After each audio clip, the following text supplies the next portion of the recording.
কুসুমপুর গ্রামে এসে পরশুরামের ওপর হামলা হলে শুনে ভয় পেয়ে যায় তটিনী। হ্যাঁ বন্ধুরা, এমনটাই দেখা যাবে। বিস্তারিত জানতে ভিডিওটিতে লাইক দিয়ে চ্যানেলটি সাবস্ক্রাইব করে শুরু থেকে শেষ অবধি দেখতে থাকো। গল্পের শুরুতেই দেখা যাবে পরশুরাম কুসুমপুর গ্রামে এসে অফিসারকে বলতে থাকে, আমাকে শিবানীর কেসের ফাইলটা দিতে হবে। তখন তখন অফিসার বলতে থাকে, অযথা সময় নষ্ট না করে এখান থেকে চলে যান। কারণ কারণ মেয়েটা একদমই ভালো ছিল না। তার কারণে ওর কেসটা আর ঘাটাঘাটি করা হয়নি। ও অনেকদিন আগে একটি ছেলের সঙ্গে পালিয়ে যায়। তারপর থেকে ওর কোনো খোঁজ নেই। তখন তখন এ কথা শুনে শিবপ্রসাদ বলতে থাকে, একদম একদম একটা মেয়ের নামে বাজে কথা বলবেন না। এই বলে লোকটার মুখ চেপে ধরে আর বলতে থাকে যে এরকম করে একটা মহিলার সম্পর্কে বাজে কথা বলতে নেই। এটুকু শিক্ষা আপনি কি পাননি? না পেয়ে এভাবে অফিসার কি করে হয়েছেন আপনি?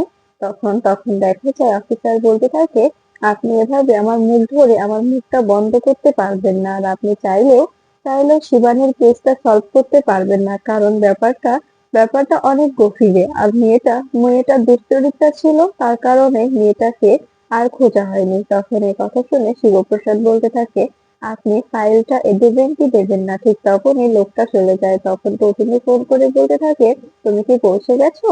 তুমি ওখানে গিয়ে খাবার খেয়েছো? তখন পরশুরাম বলতে থাকে, হ্যাঁ আমি পৌঁছে গেছি, কিন্তু এখনো খাওয়া হয়নি। তখন তটিনী বলতে থাকে, আমি তোমার টিফিন কেয়ারে খাবারগুলো সাজিয়ে দিয়েছি, ডিম সিদ্ধ দিয়েছি, লুচি দিয়েছি, তরকারি দিয়েছি, খেয়ে নিও, এক্ষুনি খাবে। তখন শিবপ্রসাদ বলতে থাকে, ঠিক আছে, তুমি যা বলবে তাই হবে, চিন্তা করো না, আমি খেয়ে নেব। তখন এই কথা শুনে পেটুনি বলতে থাকে, খেয়ে নেব না, এক্ষুনি খেতে হবে তোমাকে। সকাল থেকে কিচ্ছু খাওনি, না খেয়ে থাকলে শরীরটা খারাপ করবে। তুমি খেয়ে নাও বলছি। তখন শিবপ্রসাদ বলতে থাকে, ঠিক আছে ঠিক আছে, খেয়ে নিচ্ছি, তুমি চিন্তা করো না। তখন পেটুনি বলতে থাকে, আচ্ছা তোমাকে একটা কথা বলি, তুমি এতদিন যাকে খুঁজেছো, সেই মেয়েটা যদি একজনই হয় তবে কি হবে? ঠিক তখনই অফিসার এসে বলতে থাকে, এই যে শিবানীর ফাইলটা। তখন এই কথা শুনে প্রতিনিধি শিবপ্রসাদ বলতে থাকে, দাঁড়াও প্রতিদিন, আমি তোমাকে বলছি। এরপরে দেখা যায় শিবপ্রসাদ ফাইলটা খুলে দেখতে থাকে। আর ফাইলের কাগজপত্র দেখে শিবপ্রসাদ অবাক হয়ে যায়। এরপরে প্রতিনি বলতে থাকে, কি ব্যাপার, কথা বলছো না যে? তখন শিবপ্রসাদ বলতে থাকে, কি হবে যদি যদি এতদিন পরে তার সন্ধান পেয়েছি, যদি খুঁজে পাই, তবে তো অবশ্যই ভালো হবে, তাই না? এতদিন হলো আমি ওকে খুঁজে বেড়াচ্ছি। এরপরে দেখা যায় তটিনী লাভ ইউ বললে। তখন শিবপ্রসাদও তটিনীকে লাভ ইউ বলে। এটা দেখে অবাক হয়ে যায় অফিসার মনে মনে বলতে থাকে, প্রেম দেখাচ্ছে। এদিকে এদিকে দেখা যায় ফোন কেটে দিলে টিপু বলতে থাকে, মাম্মি, তুমি যেমন তাকে লাভ ইউ বললে, আমিও ঠিক করেছি। আমার যখন বিয়ে হবে, আমার বরকে আমিও বলবো লাভ ইউ। এটা শুনে প্রথমে হাসতে থাকে আর বলতে থাকে, অনেক হয়েছে, অনেক পাকামো হয়েছে, তুইও বলিস। তোকে তোকে বলতে বারণ কে করেছে বলতো? তখন পিকু বলতে থাকে, হ্যাঁ মাম্মি, আমি বলবো, আমি তো ঠিক করেছি, আমি বলবো। এরপরে দেখা যায় এদিকে শিবপ্রসাদ ফাইলটা খেয়াল ঘাটিয়ে দেখতে থাকে। তখন অফিসার ভয় পেতে থাকে আর শিবপ্রসাদের সামনে বসে থাকে। মনে মনে বলতে থাকে, যদি যদি কোনো ক্লু পেয়ে যায় তবে তো ঝামেলায় পড়ে যাব। এরপরে শিবপ্রসাদ বলতে থাকে, কি ব্যাপার, এখানে শিবানীর ছবিটা নেই কেন? এখানে ছবিটা লাগাননি কেন? তখন এই কথা শুনে অফিসার বলতে থাকে, আর অদ্ভুত কথা বলছেন তো, এত বছরকার একটা কেস, এখানে এখানে যেটুকু আছে সেটুকু নিয়ে সন্তুষ্ট থাকুন। আর উনি কি মরার সময় ছবি তুলে দিয়ে গিয়েছে আমাদের সঙ্গে? তখন এই কথা শুনে শিবপ্রসাদ বলতে থাকে, মরার সময় মানে কি বলতে চাইছেন আপনি? তখন দেখা যায় অফিসার বলতে থাকে, হ্যাঁ উনি তো মরে গেছে। উনি কি মরার সময় আমাদের কাছে ছবি তুলে দিয়ে গিয়েছে? উনি উনি ওনার প্রেমিকের সঙ্গে বেরিয়ে যায়, কিছুদিন পরে আবার ফিরে আসে।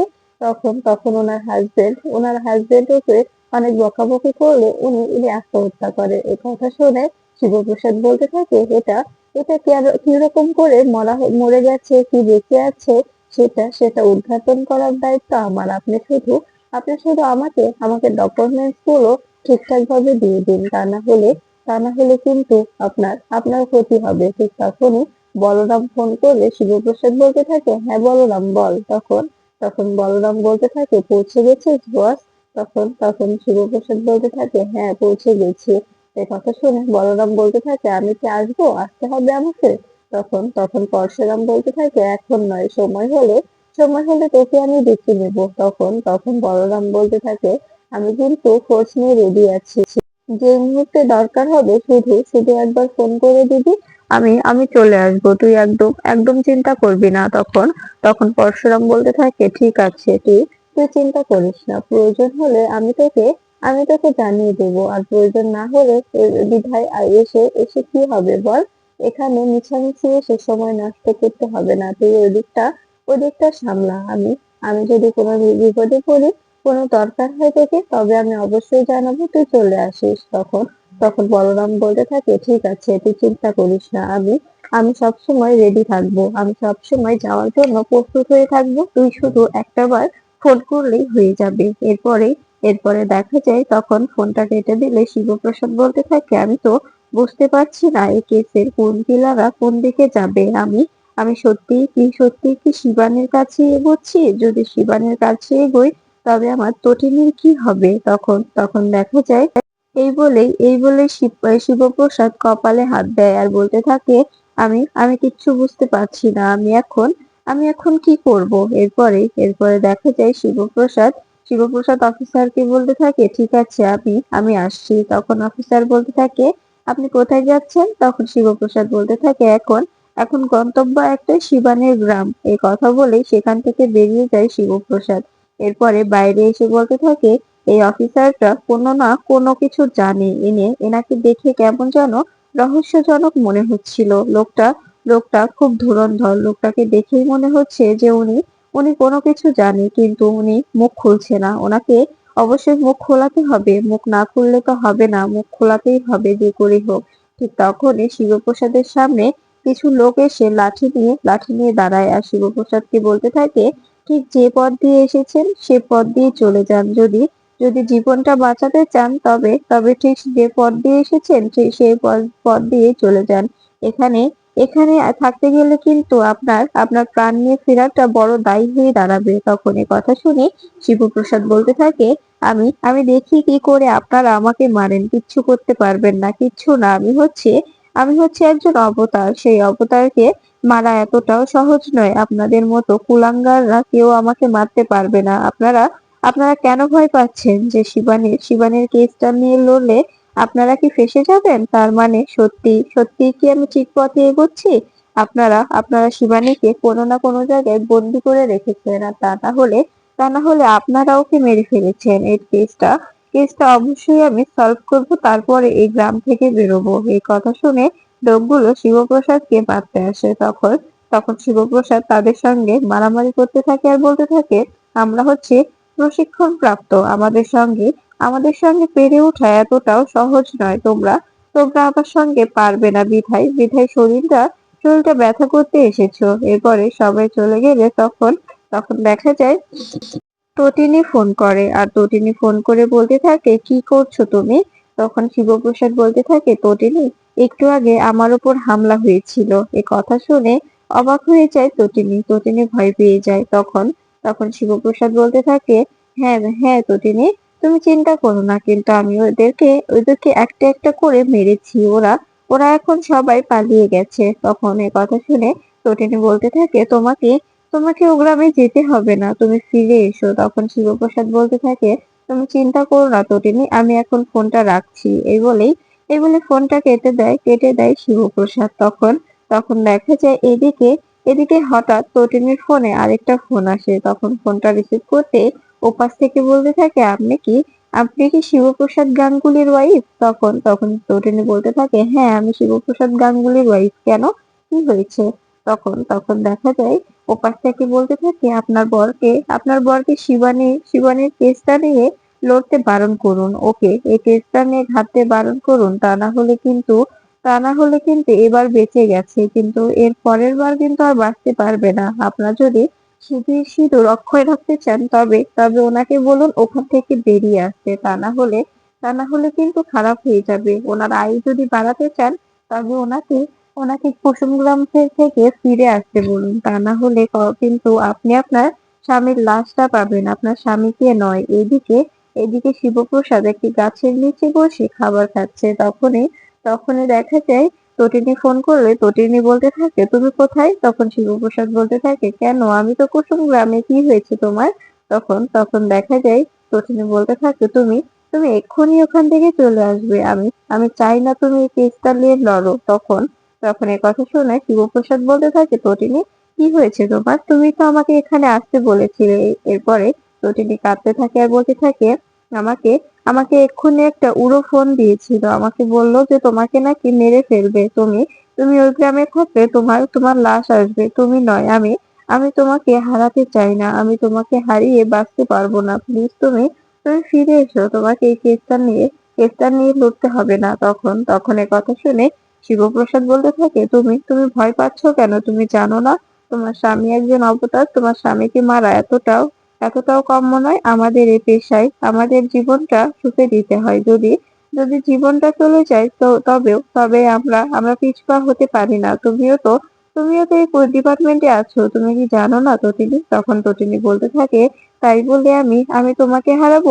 আমার বাচ্চাগুলো কি হবে তখন? তখন শিবপ্রসাদ বলতে থাকে, কিচ্ছু হবে না তটিনী, আমি সুস্থভাবে ফিরে আসবো। আমি তোমাকে কথা দিচ্ছি, আমি ফিরে আসবো তোমার কাছে। তুমি একদম চিন্তা করো না। এই বলে তটিনীকে বলতে থাকে যে তুমি একদম ভয় পাবে না। আমি তোমাকে এটা বলে দিচ্ছি, আমার তটিনী ভয় পায় না। আমি তো এটা খুব ভালো করেই জানি। তবে তুমি কেন একটা উড়ো ফোনে ভয় পাচ্ছ তটিনী? তখন তটিনী বলতে থাকে, উনি আমাকে বলল যে আমার সিঁথির সিঁদুর অক্ষয় রাখতে। আমার সিঁথির সিঁদুর অক্ষয় যদি আমি না রাখতে পারি তবে তোমাকে আমি হারিয়ে ফেলবো। কিন্তু আমি তো তোমাকে হারাতে চাই না। তুমি প্লিজ ফিরে এসো। তখন শিবপ্রসাদ বলতে থাকে, তটিনী যেহেতু বারবার অ্যাটাক করা হচ্ছে তোমাকে উড়ো ফোন করা হচ্ছে, তার মানে আমি ঠিক দিকে এগোচ্ছি। আমি ঠিক জায়গাতেই আছি। এদিকে আমি পৌঁছালে, আমি যে গন্তব্য নিয়েছি সেখানে আমি পৌঁছাতে পারলে শিবানীর আমি খোঁজ পাবো। তুমি একদম ভয় পাবে না। তুমি শুধুমাত্র আমার বাচ্চা দুটোকে নিয়ে নিজের খেয়াল রাখবে, নিজে সাবধানে থাকবে, আমার বাচ্চা দুটোকে সাবধানে রাখবে। আমি সবটা সামলে নিয়ে বাড়ি ফিরে আসবো। তোমাকে আমি কথা দিচ্ছি। আমি তোমার কাছে, আমার লাড্ডু পিকুর কাছে অবশ্যই ফিরে আসবো। তুমি চিন্তা করো না। এদিকে দেখা যায় জিৎ সত্যজিৎকে বলতে থাকে, তুমি প্লিজ পরশুরামকে বলো বিজিতকে ছেড়ে দিতে। তখন দেখা যায় সত্যজিৎ বলতে থাকে, আমি এটা কিছুতেই বলতে পারবো না, কিছুতেই না। তখন জিৎ বলতে থাকে, তুমি যদি না বলো তবে বিজিত বেরোতে পারবে না। আর বিজিত না বেরোতে পারলে অনেক বড় ঝামেলা হয়ে যাবে। আমরা সবাই একজন একজন করে জেলে ঢুকবো। তখন সত্যজিৎ বলতে থাকে, আমি যদি জেলেও ঢুকি, আমি ঢুকবো, কিন্তু আমি কিছুতেই বিজিতকে বের করার জন্য কারো কাছে রিকোয়েস্ট করতে পারবো না। আর আমি চাই না বিজিত ওখান থেকে বেরোক। তখন সত্যজিতের কথা শুনে জিৎ বলতে থাকে, তুমি কিন্তু বাড়াবাড়ি করছো দাদা, বাড়াবাড়ি করছো। তুমি ভুলে যাচ্ছো যে তুমি আমার খাচ্ছো, আমার বাড়িতে থাকছো। তখন এ কথা শুনে দেখা যায় সত্যজিৎ বলতে থাকে, তুই আমাকে বারবার ইনসাল্ট করছিস। তোর খাবার খাচ্ছি, তোর বাড়িতে থাকছি, তাই বলে তুই আমাকে ছোট করতে পারিস না। তখন দেখা যায় জিৎ বলতে থাকে, তবে তুমি এ বাড়িতে থাকতে গেলে তোমাকে আমাদের কথা মতোই চলতে হবে। আমরা যেভাবে যেভাবে চলতে বলবো ঠিক সেভাবেই চলবে। তখনই দেখা যায় দীপালি এসে বলতে থাকে, একদম না, একদম উনি তো তোমাদের কথা শুনবে না। এরপরে নন্দিনী তটিনীকে ফোন করে বলতে থাকে, তটিনী কি হয়েছে? জামাই কোথায়? তখন দেখা যায় তটিনী বলতে থাকে, মা আমি তোমাকে সবটা পরে খুলে বলছি। তোমার জামাই এখন একটা বিপদে আছে, সবকিছু আমি তোমাকে বলবো। তুমি চিন্তা করো না, সবকিছু আমি তোমাকে জানাবো।